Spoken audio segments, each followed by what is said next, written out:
శివరాత్రి వ్రతాన్ని బ్రతికి ఉన్నన్నాళ్ళు ఆచరించండి. నేను సోమవారం వస్తేనే మొదలు పెడతా, నేను బుధవారం వస్తే మొదలు పెడతా అని అనకండి. నీకు జ్ఞానం వచ్చింది, మొదలు పెట్టేసేయి. పుణ్యం ఎప్పుడో చేస్తా అనుకోవద్దు, ఈసారి చేసేసేయండి, మొదలు పెట్టేసేయండి. విశ్వాసంతో ఆచరించండి, మీకు మంచి జరుగుతుంది. మీకు ఖచ్చితంగా నేనైతే చెప్పగలను, మీకు మంచే జరుగుతుంది. నా ధర్మం ఏది చెప్పినా అది మానవ శ్రేయస్సు కోసమే. కాబట్టి శివరాత్రి వ్రతం అనేటువంటిది మన శ్రేయస్సు కోసం అన్నప్పుడు అది ఇప్పుడే ఆచరించండి. కానీ నువ్వు అన్నట్టుగా సోమవారం కోసం ఎదురు చూడొద్దు. ఏ వారం వచ్చినా, ఎప్పుడొచ్చినా, ఎలా వచ్చినా వ్రతం ఆచరించడం చేయండి.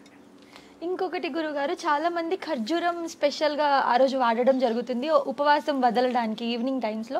ఎందుకు ఖర్జూరమే? ఇంకా ఏదైనా విధానాలు ఉన్నాయా ఈజీగా? అంటే ఈ ఆహార పదార్థాల దగ్గరికి వచ్చేసరికి ఖర్జూరం తినమని ఎక్కడ శాస్త్రంలో చెప్పలే, కానీ చాలా మంది దాంతోనే తింటారు. ఇప్పుడు కందగడ్డ తినమని శాస్త్రం చెప్పిందా? చెప్పలేదు. ఏ ప్రాంతంలో దొరికే ఆహారం ఆ ప్రాంత వాసులు ఇష్టపడతారు, అంతే. కాబట్టి ఆ సమయంలో ఖర్జూరం బాగా వస్తుంది. కాబట్టి ఖర్జూరం అనేటువంటిది నేచురల్గా ప్రకృతి ఇచ్చినటువంటిది. అందువల్ల ఖర్జూరం తినటము కొంత శక్తిని ఇస్తుంది. ఇంకొకటి దీనిలో వైజ్ఞానికంగా నేను చెప్పగలను ఏంటంటే, ఈ బాడీకి ఉపవాసం ఉన్నటువంటి రోజుల్లో ఖర్జూరం తింటే శరీరానికి చాలా మేలు జరుగుతుంది.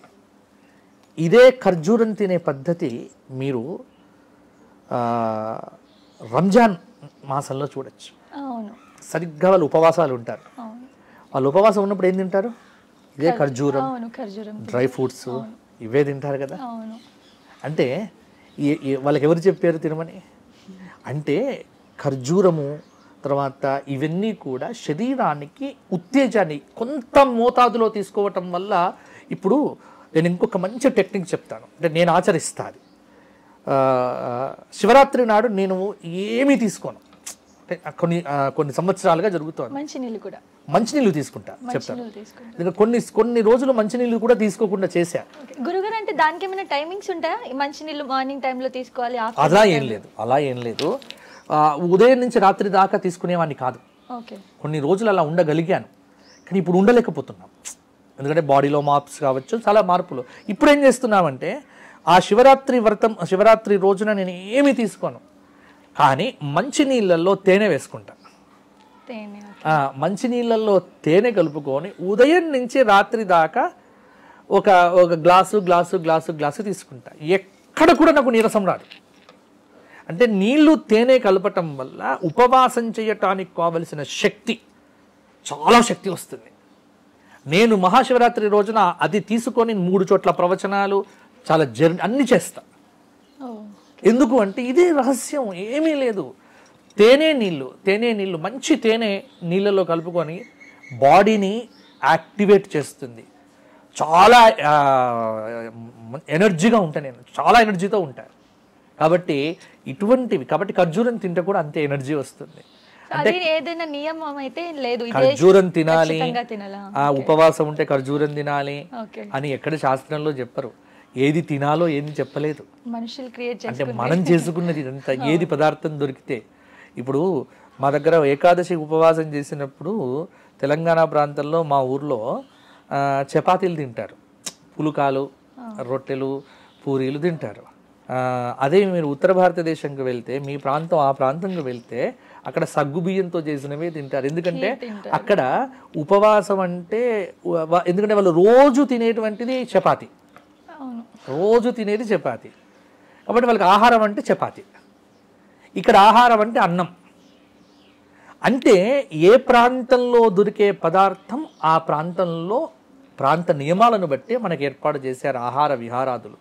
అంతేకాని ఏకాదశి రోజున ఇది తినాలి, ఇది తినకూడదు అని ఇలా ఏం లేదమ్మా. ఇవన్నీ మనము క్రియేట్ చేసుకున్నాము, మనము పెట్టుకొని. ఇప్పుడు సగ్గుబియ్యం అంటే తెలుసు కదమ్మా, సాబుదానా అంటారు.